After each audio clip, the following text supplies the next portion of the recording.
Hey everyone, welcome to today's episode of Behind the Signs. I am Joe. And I'm Liz. And today we talk about a lot of things. What a great episode that we have in store for you. We talked a lot about historical sign makers and like how signs used to be made and kind of going through the history of, hand painted signs all the way up to electrical signs. And of course, neon now that it's back in action. But we also talk about the struggles of being the leader of a business as a woman, in the construction industry, in the sign industry, leading a business as a woman, and also just doing that, being a small business owner in the face of personal tragedy and adversity. And we got to discuss all of that with our friend Jennifer Cooper from Cooper Signs in Niagara Falls, New York. She has amazing experience in this industry, and we're so excited for you guys to hear this. We also want to thank our sponsors today, Inktovo. You can learn more about the Inktovo products on inktovo.com. They bring you products such as SignTracker, Printavo, Inksoft, and Graphics Flow. All the production software that you need to run your sign or print shop successfully. I mean, and really, Dad, where would we be without SignTracker? I'd be lost. Me too. Yes. Thanks, Inktovo. We appreciate your support. We're so excited for you guys to hear it. So let's jump right on into this episode. All right. I'm excited. Let's do it. You, Jennifer, are the first interview that we've held since we rebooted the Behind the Signs podcast. So it's an honor to have you on. And I know a little bit about your story, obviously. And you have a cool business, two businesses. So we just thought you would be a great person to kick it off. So I am, just on a personal note, super excited about your story. My dad's told me a lot about you, and I'm very excited about telling your story. So.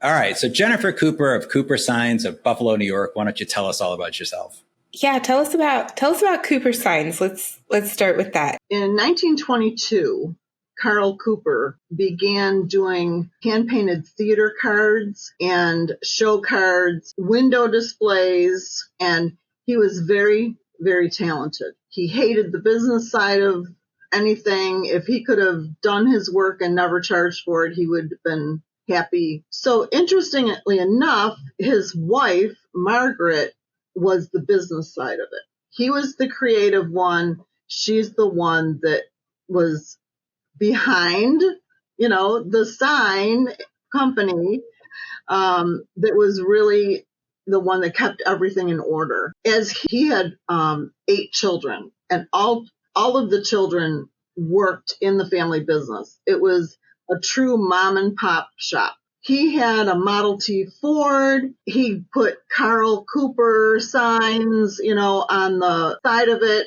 And people saw him driving through and they're like, I want my name on the side of my truck. He then really started not only doing the window displays, but then doing painting on automobiles and then signs. So he started in the back warehouse of a local pharmacy that gave him an off-site away from 8 kids so he could get something done. Makes sense. So he was able to, start in there. Now, we're located in Niagara Falls, New York, and his shop was downtown Niagara Falls.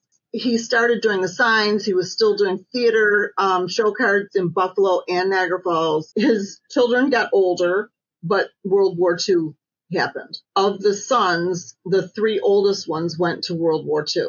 They all survived and came back home, but that changed the business at that point. It was a pivotal mark in history for the company because Wayne, who was one of the sons, he was trained as an electrician in the war.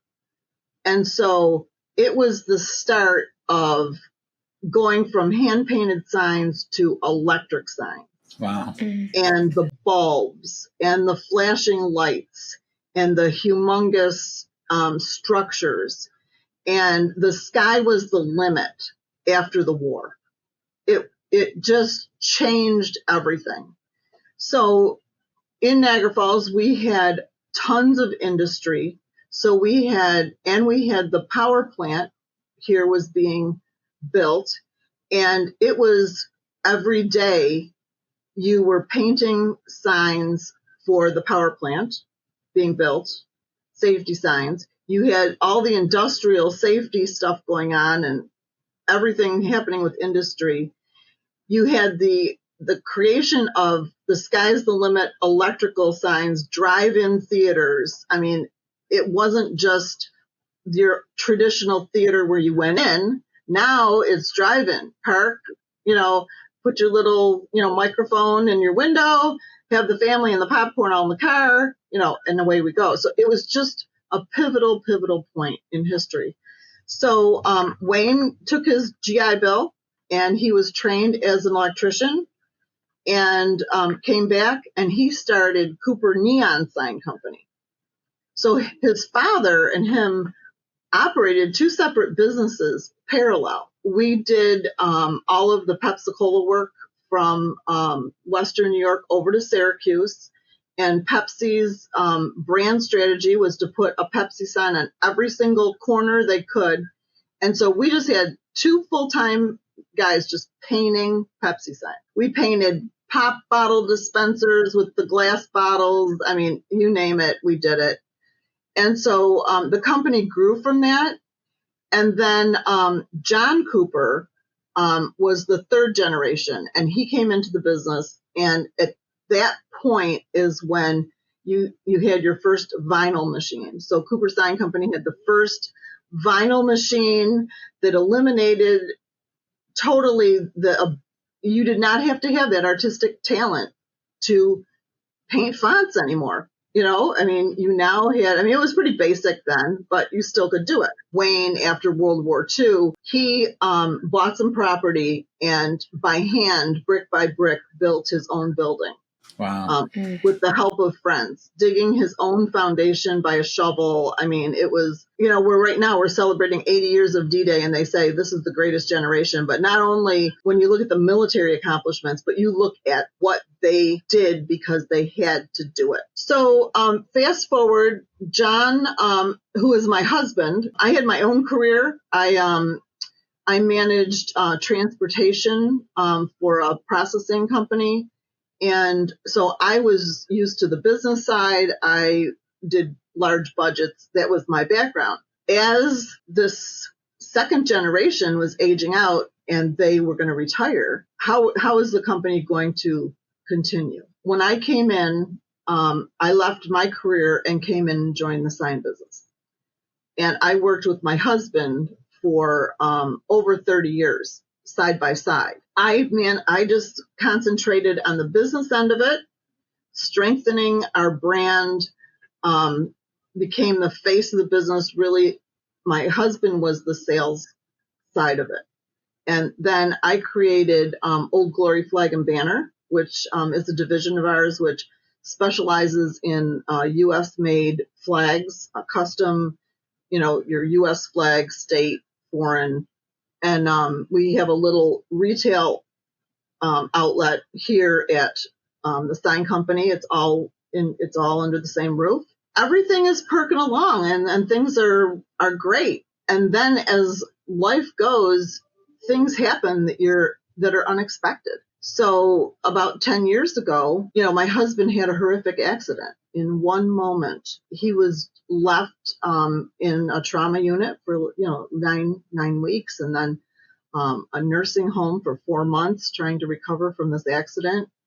And at that point, I said, okay, like every other small business owner, everything you own is dependent on if this business is going to go or not. So not only trying to care for him because he's your spouse, you just can't leave it. So it was just a difficult time. I look back and I'm like, the strength came from within.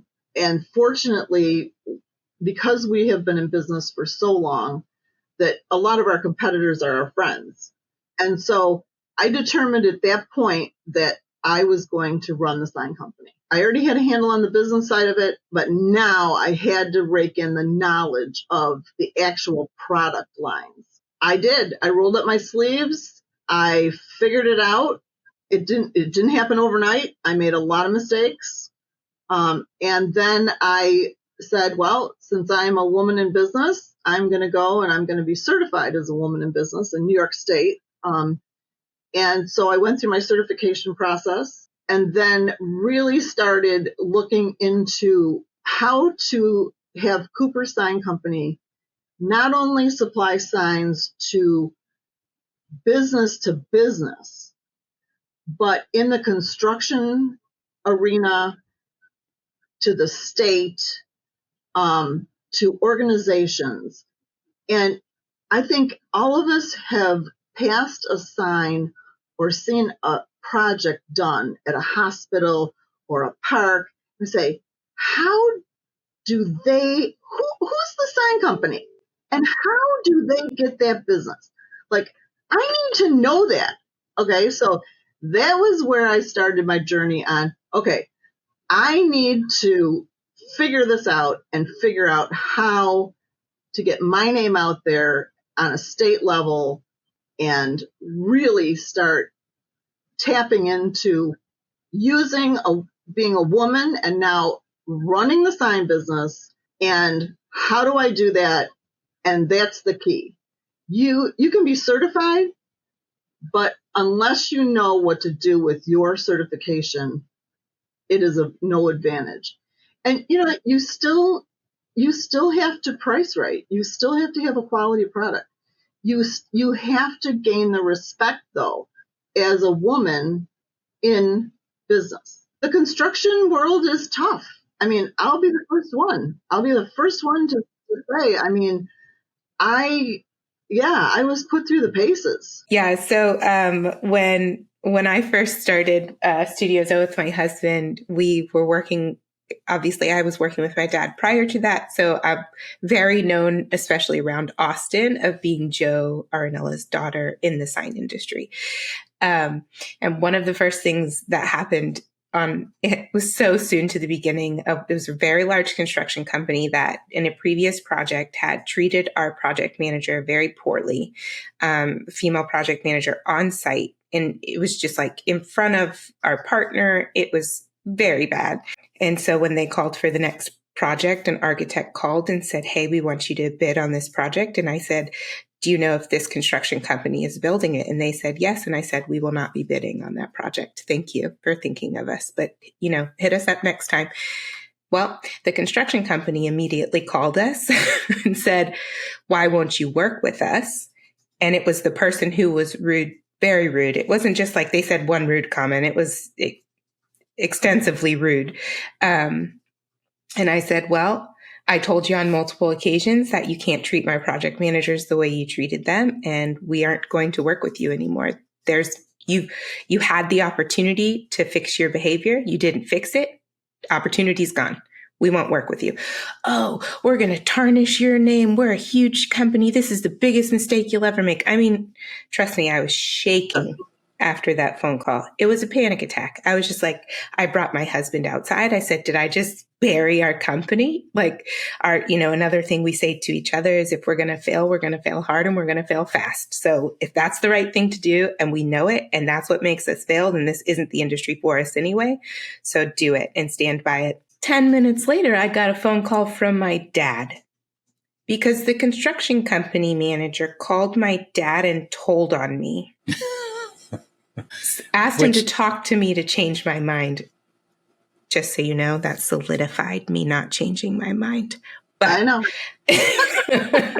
Here we are. So my first question is, you're in a company that's been around. 2022 is 100 years. Congratulations. That's amazing. What an incredible accomplishment and an incredible history. But you're in a company, if this is 10 years ago, it's been around almost 100 years, run by males, at least that side of it, in the construction industry or manufacturing industry that's male dominated. What was that like to step into that role? I mean, how did you handle the I'm sure there's a level of backlash and not innate disrespect, but lack of respect for being taken serious. Yeah, absolutely.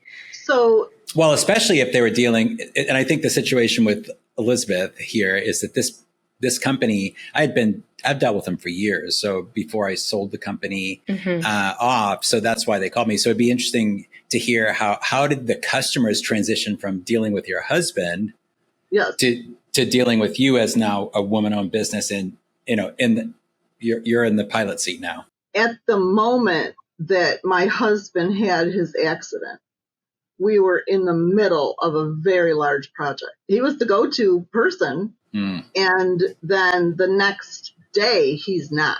That's intense. And so it's kind of scary for the client too, right? I mean, I can imagine. Yeah. Fortunately, because I was on the business side of it, I knew where we were at in the project and knew, how we had to move forward. I would definitely now look back and say it was an abusive situation. They also knew what they thought they could get away with. Your comment about just shaking like a leaf.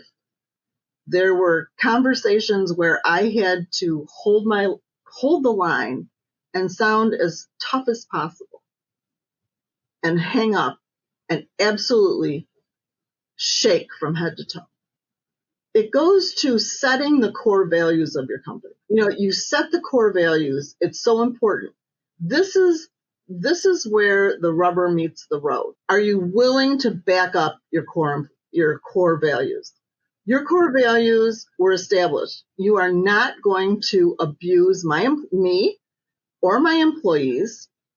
We have a culture here in our company. Mm-hmm. I don't care if it's a man or a woman or what nationality they are, where they come from, what their background is. Okay, this is how we treat our employees, and this is how we conduct ourselves with our customers. You can't waver from that, because once you do, it muddies the water on who you are. Mm-hmm. Like you said, if you're going to fail over it, it's good because you called it out. Mm-hmm. And the call to Joe, okay, is so typical. Yeah. I mean, I was working where my father-in-law, who was in his 80s, was still alive, and he still knew everybody knows everybody. And, he would get a call, and then he would come in, and, then my husband would get a call in the nursing home from somebody that, and so, and then you're hearing, but you have to, that's where it's like, okay, these are my core values. It's just like, you know what? Is there a shortcut that you can take delivering a product? We all have ways that we could shortcut it. But is that the right thing to do? No, it's not. So that's part of your core value. You're going to deal with me. This is what you're going to get. This is what I provide. Absolutely. So when you took over, I know you mentioned there were employees that wanted to jump ship, which you can't blame them. They don't want to be the last one on what might be perceived as a sinking ship. Things have changed overnight. Whether or not the knowledge was there overnight, they had to change overnight. So for them, they're coming in and thinking like, oh no, like, what do I do? So did you notice that in the way that they treated you? I'd imagine a lot of them felt, bad about the accident, and they felt like they may be coddling you in some way in that regard. But were any of them downright just like, I'm not doing it your way? That's not how we do things here. Because they already knew my personality, and my husband and I are like day and night. And because I was always on the business end, it was always very regimented, very organized, very, this is what we're going to get done. This is how it's done. So I was very regimented. So they already knew that I did not have a laid back personality. So in the back of their mind, they're already thinking, shoot, this is really going to change. Yeah, exactly. So, and within a year, it did. Every single employee changed. Mm-hmm. Wow. Within a year. Is that good or is it bad? Well, it's bad from when you say, okay, that person has the knowledge of what went on in the past and they can recall this. But the good is there's no preconceived notion of how it's supposed to be. Preach. Please. This is another thing that we always talk about internally, because this industry is so known for not having formal education. So the education that's, the knowledge that's given in this industry is passed down from generation to generation or person to person. But with that knowledge, which is great in a lot of ways, but with that knowledge also comes habits and opinions. And that's not always great. So like at our company, we've hired one person that's still on our team had previous sign experience as a designer. But the reason that he's still here is his education is in traditional graphic design. So he didn't just know sign design. He knew how to break out of that box, which is really important for our company because it's very much what we do. But, when we've had a project manager here who came from the sign industry. He was fired in a month. I mean, it just wasn't, if you're going to come in and you're going to try to tell me what the system should be instead of learning the system that I have put in place, like there's a reason it's there. I've been in this company. I own this company. There's a reason we're doing it this way now. And if you're not going to take the time to learn that, like, because you haven't done it this way before, it's too hard to break that habit in a lot of ways than it is to just teach someone new. Yeah. I would say that was the same with my sign company too. And Elizabeth grew up in my sign company, but when we hired sales reps that didn't have sign sales background, they performed better. And we brought in a lot of folks that had almost, maybe someone was an automotive painter. Here's how you paint signs. Like we brought in a lot of folks that didn't have signage background, welders, fabricators, and that always worked out better in the long run. It's nice if they're exposed to some at least knowledge base of the sign company, because a channel letter can be a channel letter 5 different ways, Yeah, and absolutely. For us now, our main project manager, she came from a concrete construction company background. And I was like, I can work with that because at least half of the language. You know how to read plans, like you understand how to work with construction companies. I can teach signs. I can teach you because you already speak some of the language. Well, and if you have a core base of employees, I think that are very loyal and know the trades, it definitely makes it easier to bring in someone with no experience because then they can shadow that person and all that stuff. But you was like clean slate, so that must have been a little rough. I didn't feel like I had to do it the same way as this, and this, and I was the one that said, okay, we are not going to have these typed out sign schedules. There's got to be automation. And that's when I met Joe. And then I went onto the platform of having a software that was for sign shops and embraced that. And now, all these years later, and how it's developed into this humongous tool to run your business, and all of the shortcuts you can take by things that are already there for you. And it also helps a new employee understand with these templates how things are installed. It's like, I don't have to take my pencil and draw, this is where it's coming in, this is the connection, blah, blah, blah. Okay, you go to, I'm just going to put a plug in there. Because it's like, yay, thank you. Yeah, and whenever I came in, there was not a behind the signs platform. Who did you ask? Who do you ask about? How do I read the architect's signage in these giant, CD sets? How do I read how many signs they have? Which is, a place where a lot of people lose money. And I've done it.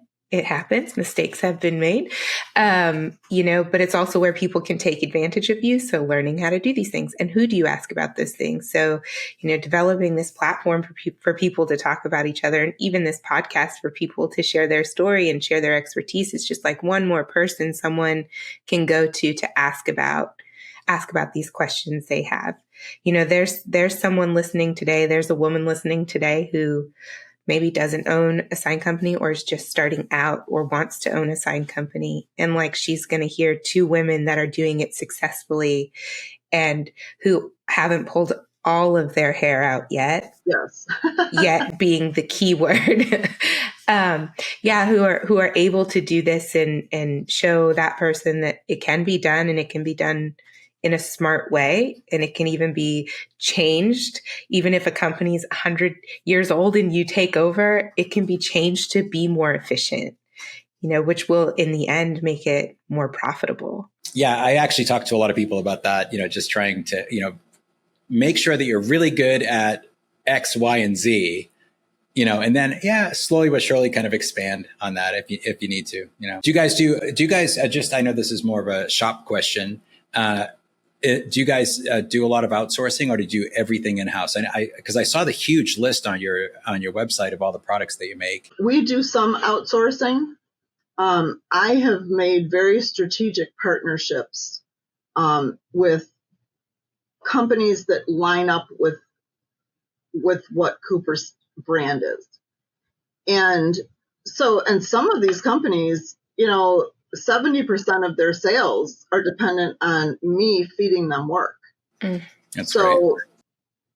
And for me, it's great to see another company grow, especially if it's a woman-owned company, to be able to say, just have a transparency, and say, okay, I know we have this trust and some legal statements that say you're not going to steal my clients, but I'm going to be able to work with you. You have an expertise in this. I have an expertise in this. How do we get this done?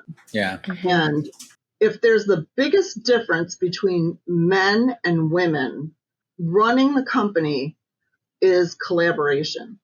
Women are much more open to collaboration. And when I go to some of my male counterparts, right away, it's like we're competitors. And I'm just like, hey, we're all in it to make money, so hey, if I've got more channel letters than I can make, how about you, if you've got a lull in your schedule, how about you making some for me? I'm all about that, where sometimes the wall goes up and that opening doesn't happen. Yeah. I'm much more collaborative.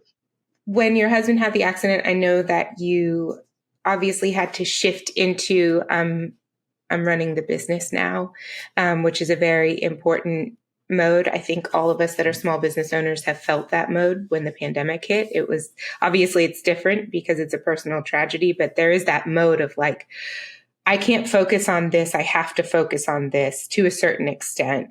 But how did you find, that balance in you can't walk away from your husband, like you said, that you're his partner, through thick and thin, and you had to be there for him and you wanted to.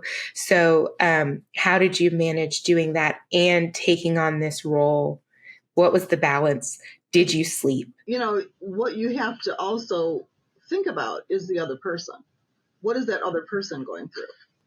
So he had his whole life identified with the company. His whole career identified with the company. And, there came a point, after that accident date that he was told, you cannot return back to work. It's not possible. And so he has to deal with that. And I'm dealing with the opposite. I'm a very analytical person. So I had to analyze, okay, what has to be done and how is it going to get done? And not show my husband that this is really bothering me. But what I learned through that is we don't know how much strength we have in us until you're called upon to use it. And is there a maximum absorption for your brain? Like you, when you're told, hey, we want you to work for us, but you know what, we still want to use and abuse you and you're going to take it. What is that maximum absorption point? You hit it and you said, no, I can't and I won't. And that's it. And so I think we find that strength in us you look back and you think to yourself, 5 years ago, would you have ever had the strength to do that? And you answer that because your experience is your teacher. But it was a hard transition, but you have to find that within yourself. I think a lot of times we think that everything falls on us. And I've learned and structured the business now that there are things I'm very, very good at. And there are things that other people can do. And even though customers love to deal with the owner, there are some times when I don't have to be the one they deal with.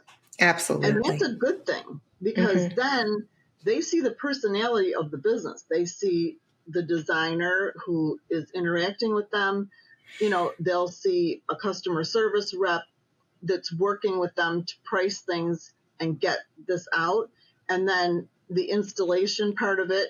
So even though we have to see the big picture and our ultimate responsibility is our customer, then we can then tier the company and say, especially if you're in a growth mode, because you will burn out.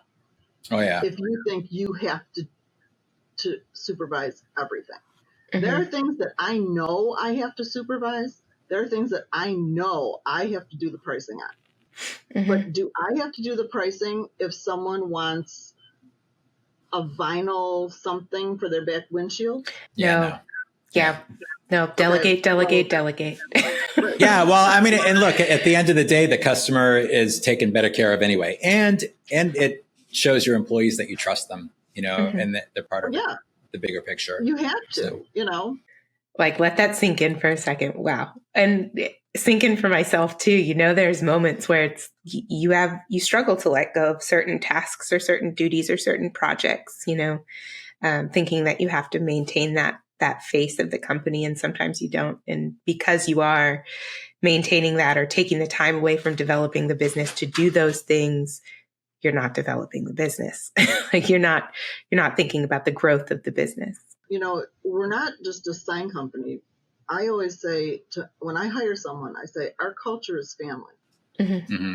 I have to understand that everyone who works for me has a family and their priorities. Okay. As you were talking, there are times that you need to be with your family, and your customers, everyone will understand that.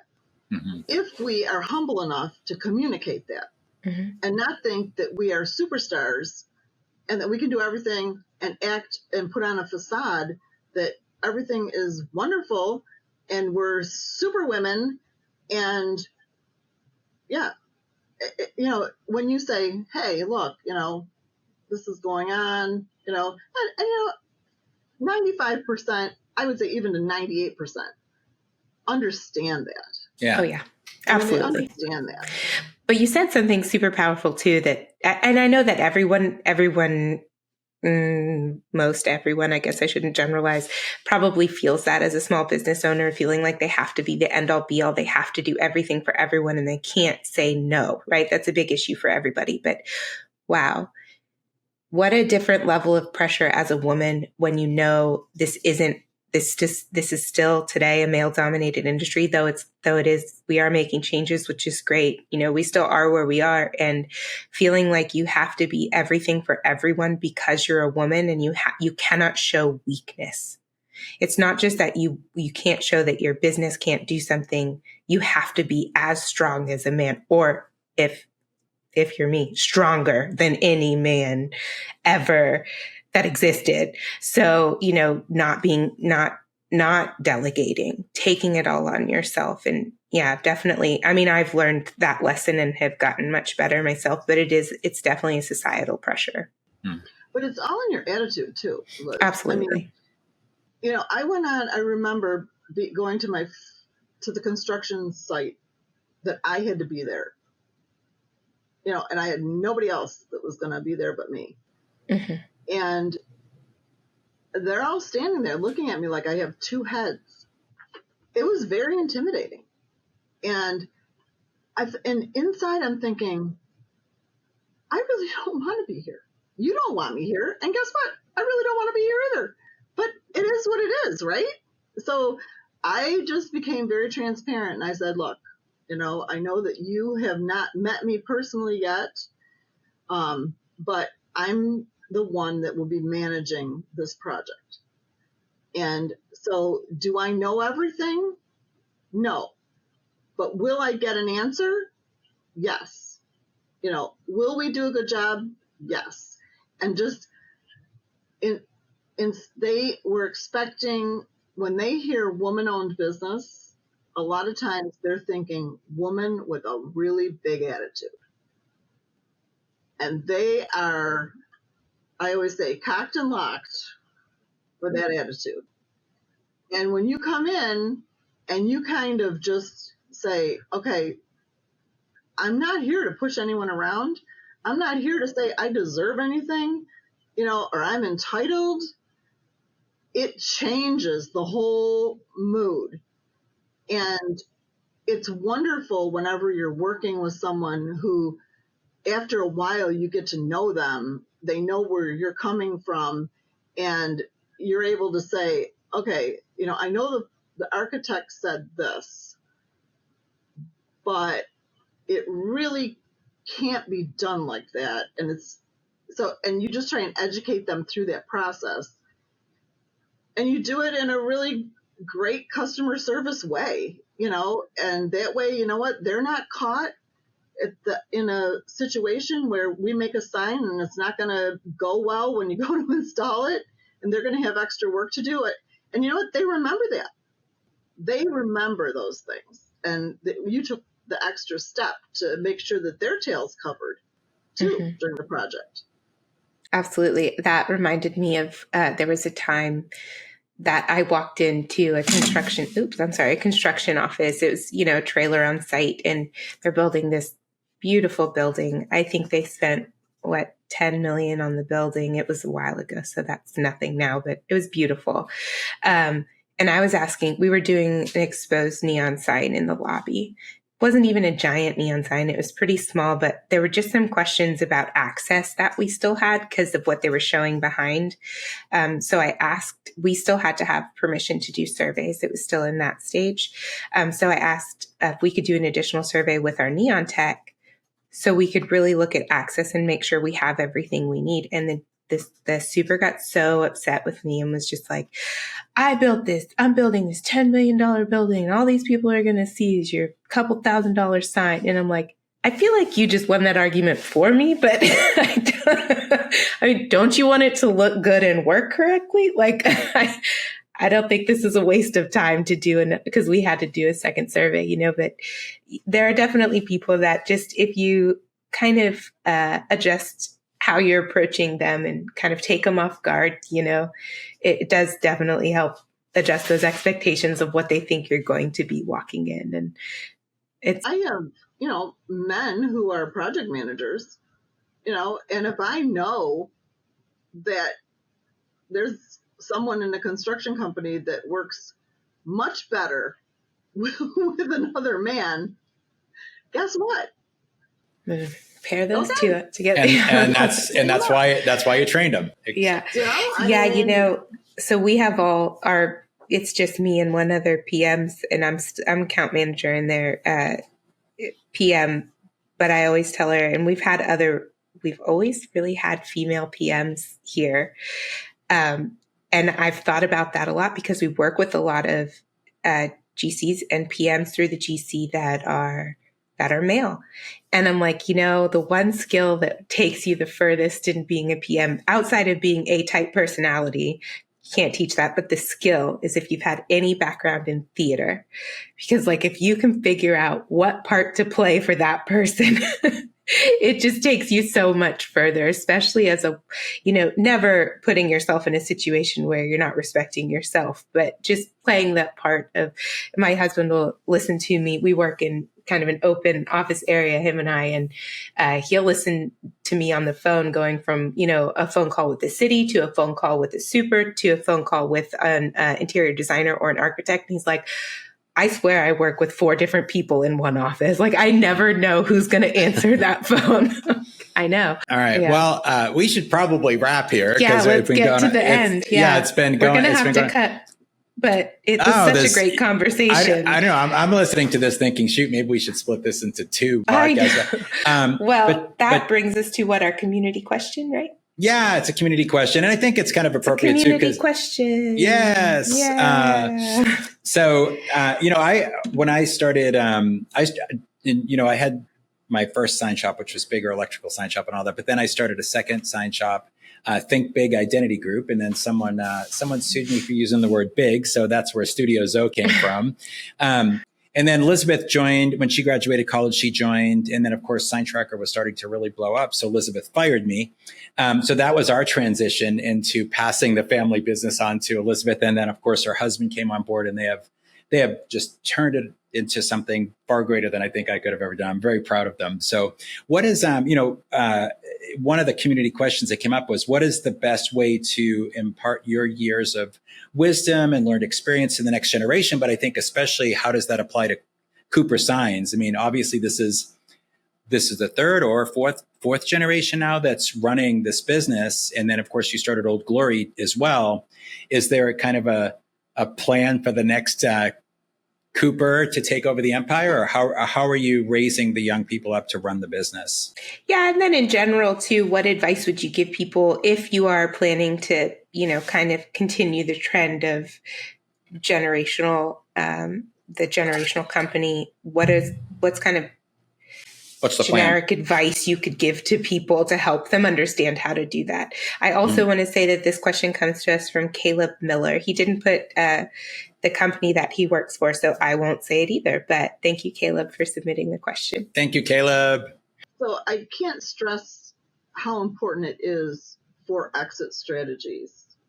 And what is your exit strategy? Because even if you have children who are interested in the sign business, they might not be the right fit to continue the sign business. Mm-hmm. And you have to look at that objectively, especially when you get to, if you have family members that maybe there's a partnership and then there's cousins working together, and then you have 2 sides of the 2 families. And so, family businesses are definitely very difficult to navigate. Mm-hmm. But, if you start planning, if you have a partner and you start planning for, buy-sell relationships and preparing for that, you're further ahead. And there's nothing to say that it won't change somewhere, right? So for Cooper Sign Company, we do not have another generation of Coopers coming up. My son served in the military. He went to Afghanistan. His passion is people. He was going to be an Army chaplain. The pandemic hit and things changed for him. And so he has his own path, and he works with homelessness, with veterans and with men. And you have to respect that. Oh, yeah. You have to respect that. And so what is next? Okay, so do you look at your company and say, oh, I'm going to retire and I'm going to sell it and I'm going to get all of this money and retirement's going to be wonderful? Well, you can build a company and it's only as valuable as the person that's going to buy it. Who's willing to write out the check, right? But if you look at it as if, okay, this company has really afforded me the ability to have a good living. We've taken wonderful vacations. My son went to private school. He went to private college. Whatever. You've driven X amount of car, whatever value your company has given you at the time. Okay. And you've provided a good living for your employees 8, 12 employees making X amount. And that's your legacy. And you say, okay, I'm ready to transition. And I'm okay because I did my due diligence to save and think about retirement outside of what the sale of my business is. It's a very freeing position to be in, where then if you have a mindset that, hey, I'm ready to retire, but I can't find that perfect buyer.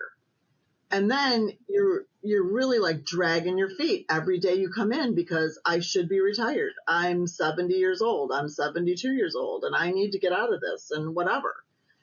And, you could get to that age and you could have a husband or wife that gets sick. And then, then you're pulled like I was 10 years ago, but you're much older, so is there a next generation of Coopers?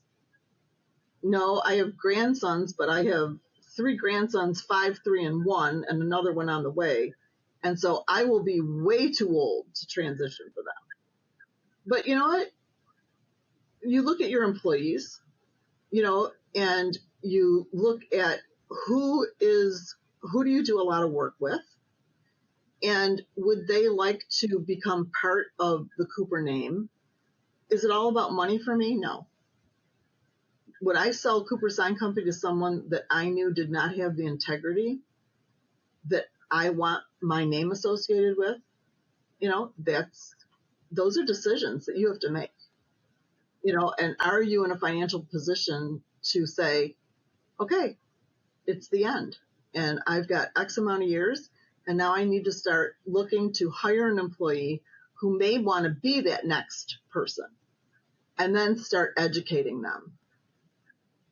What I have found is the amount of people my age that are retiring and taking the wealth of knowledge with them is unbelievable.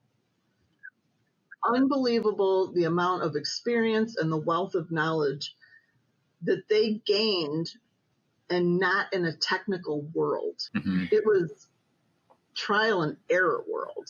Yeah, that's why I'm so passionate about Behind the Signs. I just feel like it's such a great platform for an old sign dog to pass on some, industry knowledge, but then just so many other people that know so much about this industry. And hopefully it'll just continue to grow, and that's what it'll be a channel for. Greatest platform. I mean, whenever I did I've always been into education, gleaning any kind of education I could get to help myself. They suggested, like going to another city and meeting with sign people to see what they do, Well, now you don't even have to. Mm-hmm. You can do it in your family room, so it's just the greatest platform because I read almost every day I'm reading on the platform. At the end of our podcast, we like to shoot out 3 rapid fire questions to people. We're going to do the same questions to every guest. You're the first. This is trial and error. Jennifer is our first one. So. You're the first guest to answer these questions. These are quick answers, no time to think. First thing that comes to mind. So the first question is, top lesson you wish you didn't learn the hard way? Read every detail of a contract before you sign it. Preach. Yes, please do that. Great advice. Yeah, that is great advice. The second question, and also one of my favorites, we call it happy endings. So in this question, you can choose. You can tell us the happiest reaction you've ever gotten from a client when finishing their project, or the worst project you've ever had and you were so happy it was over. Your choice. So I will go with the positive. And that is a very small business needed a new sign. And so I worked with them. I knew it was going to be on a shoestring and worked with them for a new brand, new logo, put up a new sign, use their windows. And then every time I see them, it's like, seafood sales are up. I can't believe how much this sign has done for us. And it's that's every what it's all about. Single time I go there, because I happen to be a customer, it's like positive, positive, positive. Oh, love that. What a payoff. it's not always those huge jobs with huge amount of money No. that have Right. the most gratification. So Usually Yeah. those don't have a lot of gratification, Yeah. honestly. Yeah. Yeah, it's always the small ones. Okay. And the hard hitter. If not the sign industry, what would you be doing? So I don't know how many years I can rewind the clock. Yeah. if I it guess was just right dream now. industry at this point. Yeah, if it was So, right now. I'm very much a people person. I would say I would love to be a consultant for women in business, to navigate and help them to succeed. That I have a real passion for that. Well, I I love think that. you just Yeah. did that for the past hour. So. You did.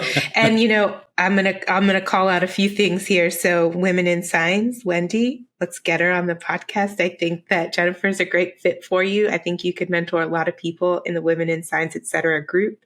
If you're not already a part of it on Facebook, they also have a Facebook group. And it's all women, and at ISA and other sign shows, there's usually a gathering and a meetup. And it's been one way that my PM has gotten so entrenched in this industry. They also have their own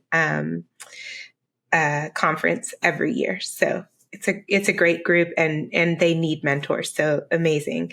And the other is, I'm just going to shout out, I don't know if she'll listen to this, but Lori Anderson with ISA. I know she hosts the Women Leading the Industry education session at ISA every year. And she always has a woman come in and speak to other women about becoming better leaders in this industry. And I think that you would be a really good fit for telling people, your experience and how to better themselves in this industry. So those are my 2 shout outs for you, and I hope they get somewhere. We'll tag him in the notes. We'll tag him in the notes. Well, Jennifer, thank you so much for joining us today. We got to cut our teeth, get back into it. You guys had a good connection. I was just really enjoying listening to a lot of it. But anyway, thank you so much, Jen. Yeah. And you guys are doing an awesome job. Really. Oh, well, thank you. Thank you. Yes. Thanks, Jen. We appreciate it.